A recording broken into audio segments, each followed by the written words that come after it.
তোমার জিমেল যে অ্যাকাউন্টটা, সে তোমার জিমেল অ্যাকাউন্টটা কি সত্যি সেভ আছে, তো সেটাকে তুমি কিভাবে চেক করবে?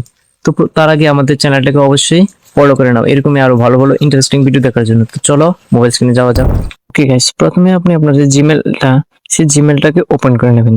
গাইস, আপনি আপনার যে জিমেলটাকে চেক করতে যাচ্ছেন সেখান থেকে সেই জিমেলটা সিলেক্ট করে নেবেন। তারপর উপর জিমেলের উপরে যে প্রোফাইল আইকন, সেখান থেকে প্রোফাইল আইকনের উপরে ট্যাপ দিয়ে দেবেন। তারপর এখানে যে ম্যানেজ ইউর গুগল অ্যাকাউন্ট, তো এখান থেকে ম্যানেজ ইউর গুগল অ্যাকাউন্টের উপরে ট্যাপ দিয়ে দেবেন।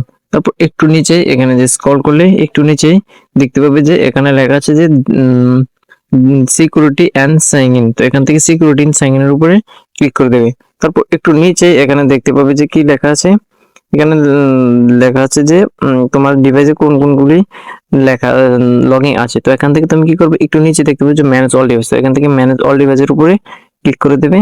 তারপর তোমার জিমেলটা যতগুলি ডিভাইসে লগইন করা আছে ততগুলি ডিভাইস এখানে শো করবে।